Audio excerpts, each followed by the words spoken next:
Hello friends, I welcome you all in my YouTube channel. इस video में हम life span psychology जो कि MPC 002 है उसका ब्लॉक 4 का यूनिट 4 स्टार्ट करेंगे।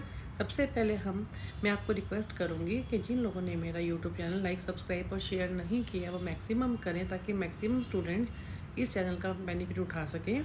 और इसके अलावा बेल आइकन को ज़रूर प्रेस कर दें।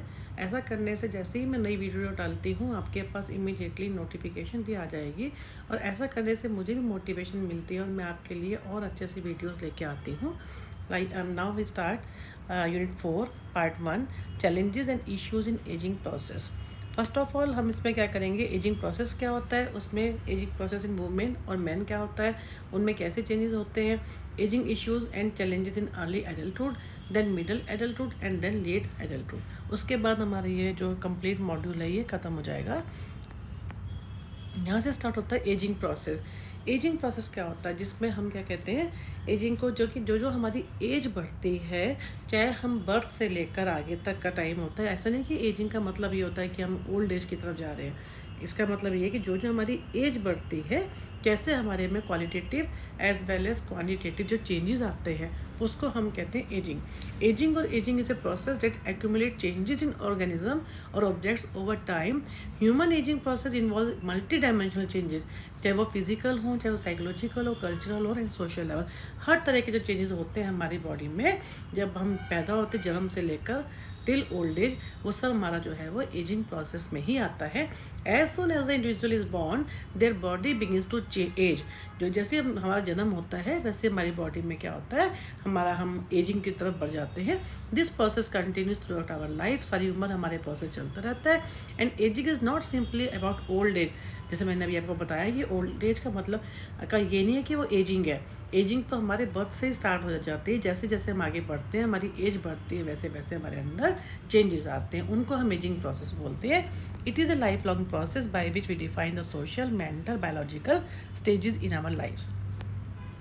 जैसे इन्होंने कहा कि ए न्यू बॉर्न बेबी है is developing new cells and shedding dead cells daily. जो एक छोटा बच्चा जिसका अभी बर्थ होता है न्यू बॉर्न बेबी का, उसका क्या होता है, जब वो पैदा होता है तो जो डेड सेल होते हैं वो क्या होते हैं, वो गिरते हैं, ख़त्म होते हैं, उनके नया, क्योंकि उनकी जो स्किन होती है वो डेलिकेट होती है, तो नए सेल जो रिपेयर होते हैं, ओल्ड सेल जो है रिप्लेस होते हैं। तो उन्होंने ये bodies continue to grow in the toddler years into, then उसके बाद जो बच्चा न्यूबॉर्न बेबी से क्या होता है वो टोडलर में आता है, फिर प्यूबर्टी में आता है, फिर एडोलेसेंस में आता है। यही सब जो चेंजेस हैं यही हमारा जो है एजिंग प्रोसेस में आता है। And changes in our body are sometimes described as deterioration such as grey hair, wrinkles, loss of hearing, the need for bifocal. इसमें क्या है, जब ये चेंजेस आते हैं तो कई बार उनमें क्या होता है, डिटोरेशन भी होता है, क्योंकि जब जैसे जैसे हम लोग हमारी एज बढ़ती है, हम अर्ली एडल्टहुड में, तो चलो ठीक है कि हमारे 20 to 40 ईयर्स का टाइम होता है। जो हम ओल्ड एज की तरफ बढ़ते हैं तो हमारे में डिट्रेशन भी होता है, फिजिकल भी हम डिटेट होते हैं, मेंटली भी होते हैं। तो उन्होंने कहा है कि जैसे जैसे एजिंग होती है, a person over the age of 50 can still be vital and healthy. लेकिन अगर एक जो पर्सन, उन्होंने कहा कि एक एडल्ट जो है कई बार क्या होता है वो डिपेंड अपॉन कि वो कैसे, क्योंकि there are always individual differences ना। तो उन्होंने कहा है कि कई बार क्या होता है 50 साल से ऊपर का जो इंसान होता है, एडल्ट होता है, वो भी काफ़ी हेल्दी रहता है ड्यू टू हिज और her lifestyle. Hardening of the arteries, bone density loss and slowing metabolism are more signs of normal ageing process. कहते हैं जो नॉर्मल एजिंग में क्या होता है कि ऐसा होता ही है कि जो एज बढ़ती है, बोन डेंसिटी लॉस भी होता है, आर्टरीज की भी हार्डनिंग होती है। ये सब जो आपका मेटाबॉलिज्म होता है, जो आपका डाइजेस्टिव सिस्टम होता है वो भी स्लो होता है। और these are all normal symptoms और ये एजिंग प्रोसेस का ही पार्ट है। Ageing retardation could stretch out our entire life cycle like a rubber band. उन्होंने कहा है जो हमारी पूरी जो एजिंग को इन्होंने क्या कहा है, एक रबर बैंड से कंपेयर किया है।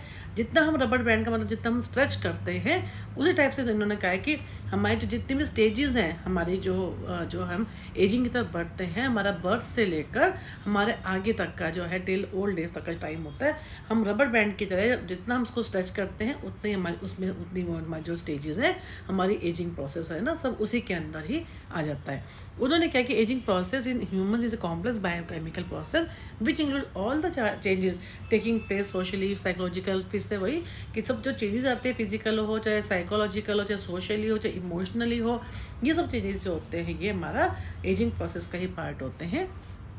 और ये इनएविटेबल होते हैं। The process of ageing in the human body is inevitable and there are many signs of ageing occurring both within and outside.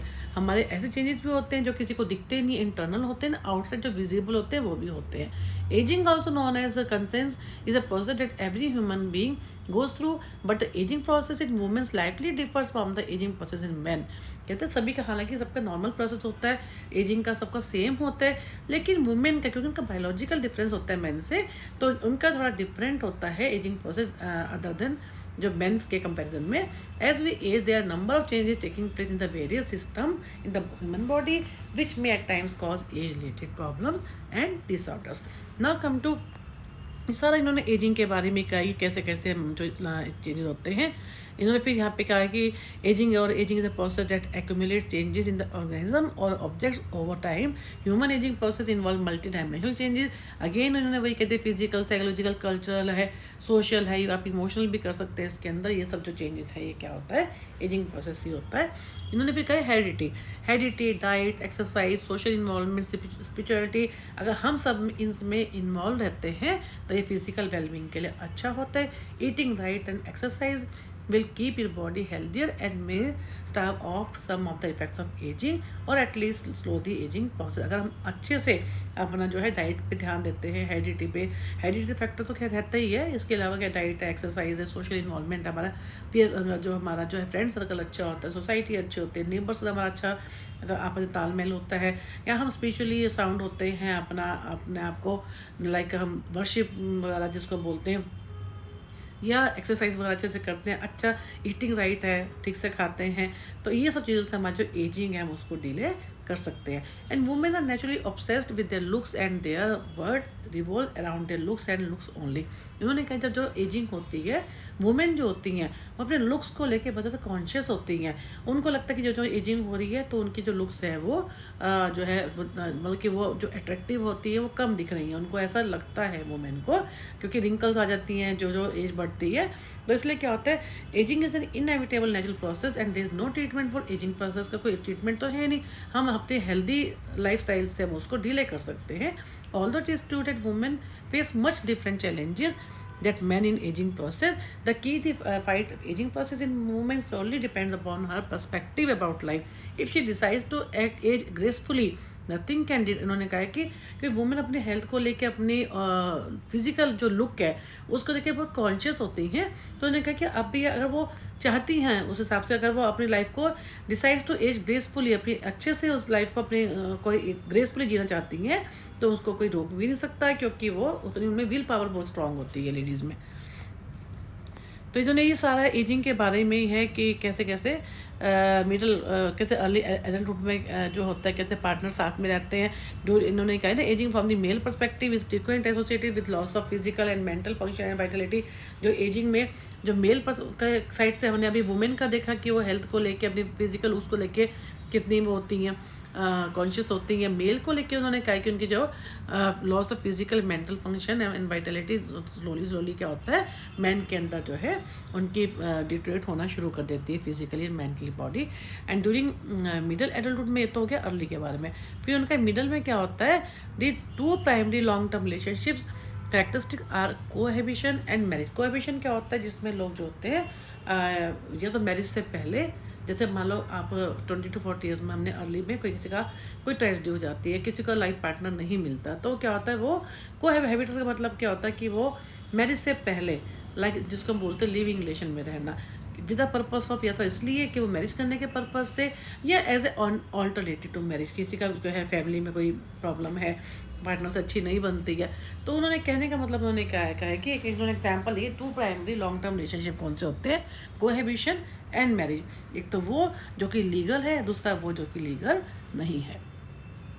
Middle adulthood refers to the people who are experiencing changes and development in their central lives. It is basically about the mid-life transition or the period of life beyond the young adulthood। अब इन्होंने mid life के बारे में कह दिया, जिसमें कैसे कैसे क्या होते हैं चेंजेस, वो एक्सपीरियंस कैसे करते हैं। Elder care can be thought of an umbrella of care and services for the frail elderly.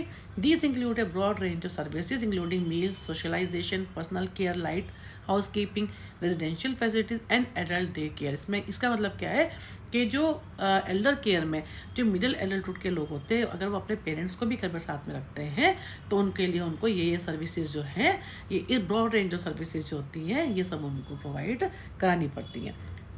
The process of ageing in the human body starts at the middle age around 45। इन्होंने कहा जो main जो process of ageing माने जिसमें हम towards old age बढ़ रहे हैं, ये जो है जिसमें हमारी बॉडी में फिजिकली भी, मेंटली भी हर तरह के चेंजेस होते हैं, इमोशनली है, सोशली है, ये जो है अराउंड 45 ईयर से स्टार्ट होता है। The process and it's effects depend on the both genetic भी होता है, एनवायरमेंटल भी होता है।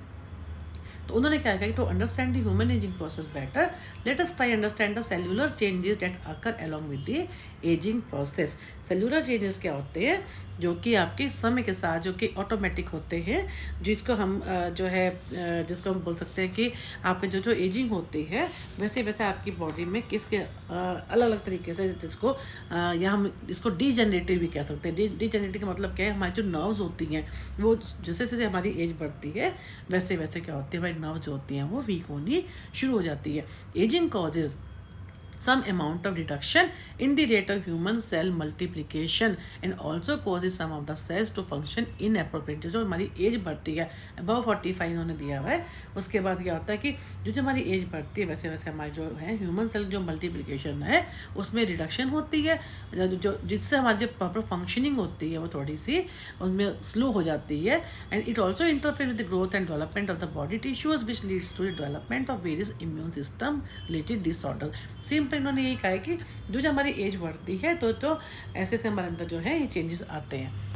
इन्होंने फिर कहा कि हेरिडिटी है, डाइट, एक्सरसाइज है, सोशल इन्वॉल्वमेंट है, स्पिरिचुअलिटी, इन सब से हम जो है अगेन वही चीज़ आ रही है कि जिससे हम लोग अपनी जो है ईटिंग राइट है, एक्सरसाइज जो भी इन्होंने हमने अभी भी पहले ही पढ़ा है इसी वीडियो में, इसके कारण से हमारी जो है एजिंग को हम डिले कर सकते हैं। Then come to ageing process in women में एजिंग प्रोसेस में क्या क्या आता है, फिजिकल चेंजेस में क्या है, मेनोपॉज आता है, क्योंकि ये हर एज की वुमेन के लिए है। ऐसा नहीं कि वो अर्ली मेनली क्या है, इसमें हम अर्ली एडल्टहुड, मिडल और ओल्ड एज, तो इनमें फिजिकल चेंजेस के बारे में मेनली कि भी आप, क्योंकि हम ये जो चैप्टर के अंदर हम सारा एजिंग के बारे में पढ़ रहे हैं, सारा हम चैलेंजेस और इश्यूज़ के बारे में पढ़ रहे हैं, सारा हम एडल्टहुड के बारे में पढ़ रहे हैं, तो उसमें क्या होता है फिजिकल चेंजेस में क्या होता है, जो मेनोपॉज आता है तो वुमेन के अंदर उसमें क्या होगा, हार्मोनल चेंजेस आते हैं, क्योंकि hormonal change in the body cause many ageing problem, the body start losing out on bone mass and muscle strength.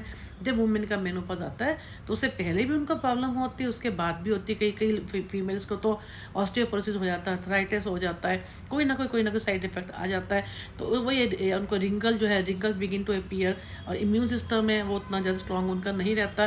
तो वो सब चीज़ें हैं कि फिजिकल चेंज वुमेन में किस तरह से जो एडल्टहुड के टाइम पे क्या क्या चेंजेस देखने को मिलते हैं। देन साइकोलॉजिकल चेंज में क्या होता है, जब उनको मेनोपॉज होता है तो उनको कभी मूड जो उनके वो स्विंग्स होते हैं, उनको डिप्रेशन टाइप होता है, हेडेक्स होता है, तो कई बार तो इतना ज़्यादा होता है ये जो मूड स्विंग्स हैं या जिसको हॉट फ्लैशेस बोलते हैं, इतने ज़्यादा होते हैं, कई लेडीज़ तो इसमें क्या होता है हॉस्पिटलाइज तक हो जाती हैं।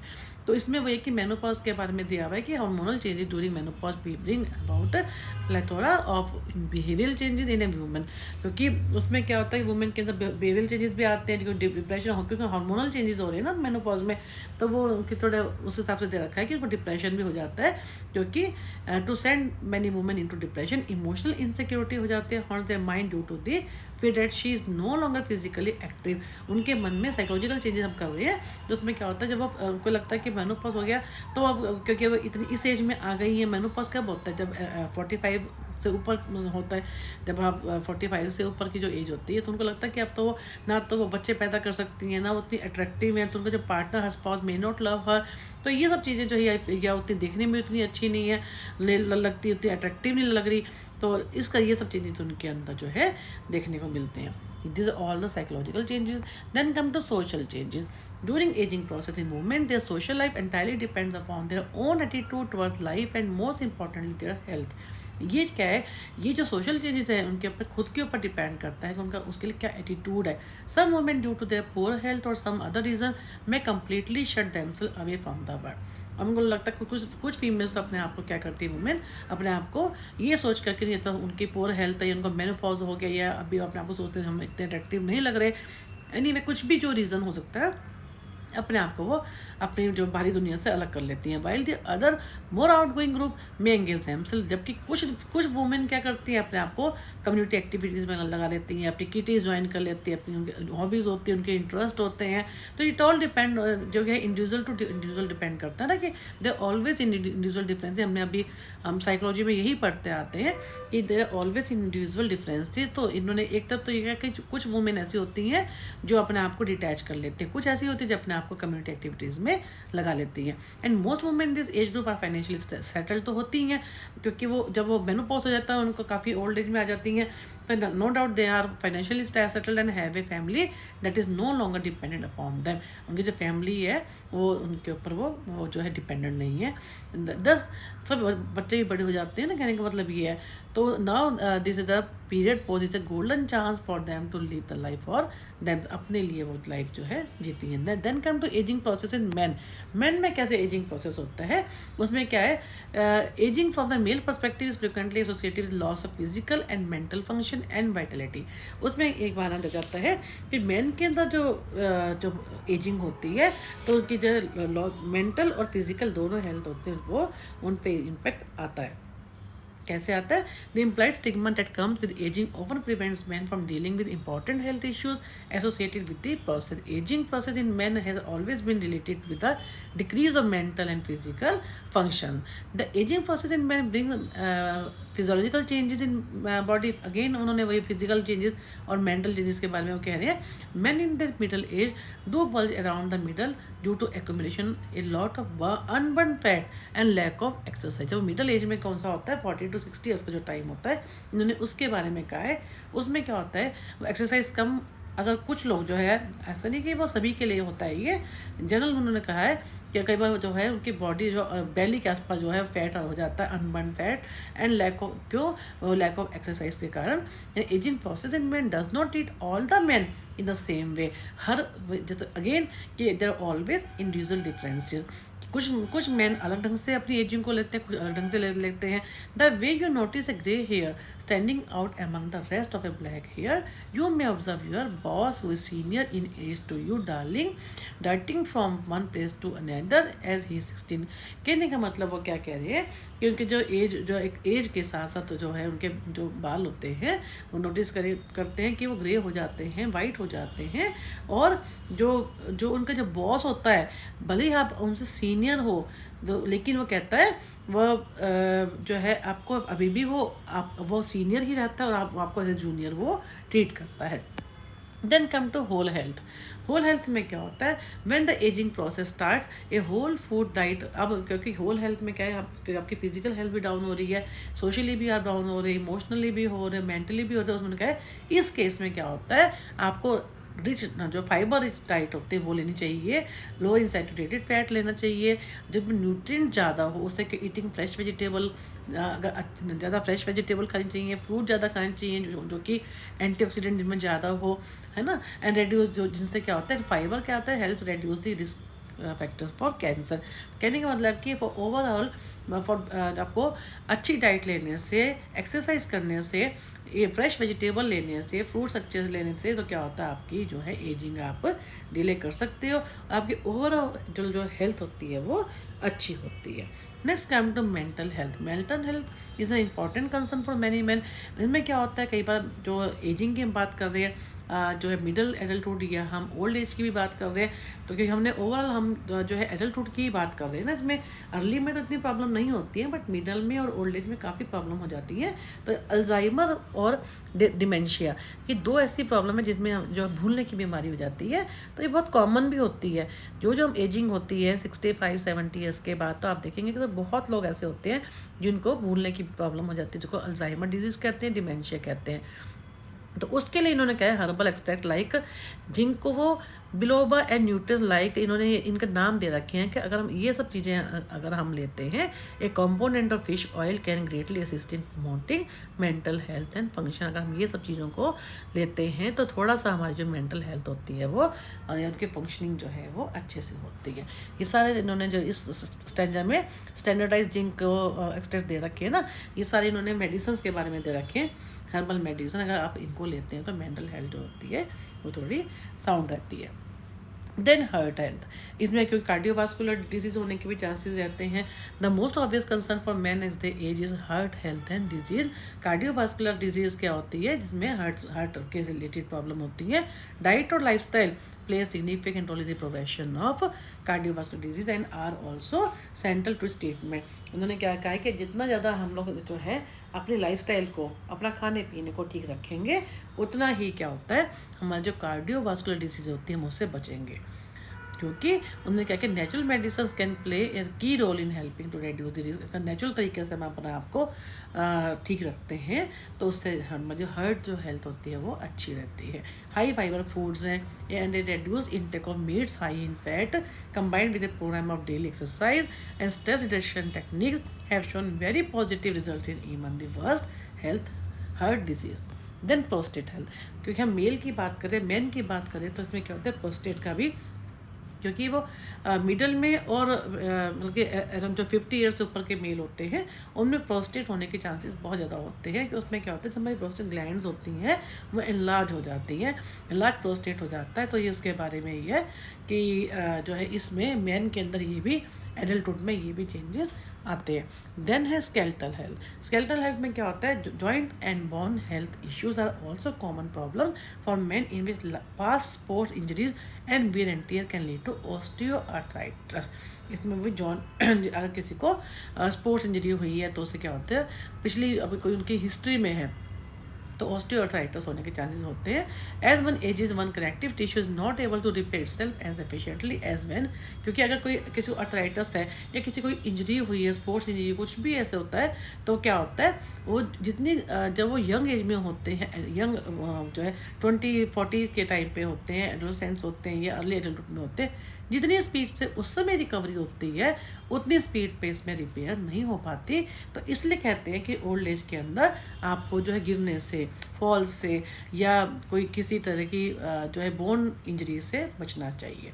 तो उसमें वही है कि all the many man do not think about osteoporosis, it too is a major concern for man as the age. जैसे मैन भले ही मैन नहीं मानते इस चीज़ को कि ऑस्टियोपोरोसिस का फिजिकल स्ट्रॉन्ग इनफ, पर फिर भी बहुत कंसर्न रहता है जो उनकी एज बढ़ती है। All the women have bone health risk related to changes in hormone level as many as one से। उन्होंने एक एग्जाम्पल दे रखा है कि वुमेन में भी इतना ज़्यादा चांसेस होते हैं। The ageing process is natural one, लेकिन वो नेचुरल होता है। Ageing however does not have the two mean loss of function. इसका मतलब ये नहीं कि एजिंग का मतलब कि हमको हमारा कोई फंक्शन में कोई प्रॉब्लम है, कोई वाइटलिटी में। अगर हम हेल्दी डाइट लेते हैं, बैलेंस डाइट लेते हैं, अपना थोड़ी वो एक्सरसाइज करते हैं, तो हम क्या हाई फाइबर डाइट लेते हैं, तो उससे हम अपनी जो एजिंग है उसको थोड़ा सा लेट कर सकते हैं और अपने आप को सोशल एक्टिविटीज़ में इन्वॉल्व करके, फ्रेंड सर्कल को बढ़ा के, अपने लुक्स के ऊपर ध्यान दे के, ये सब चीज़ें हैं।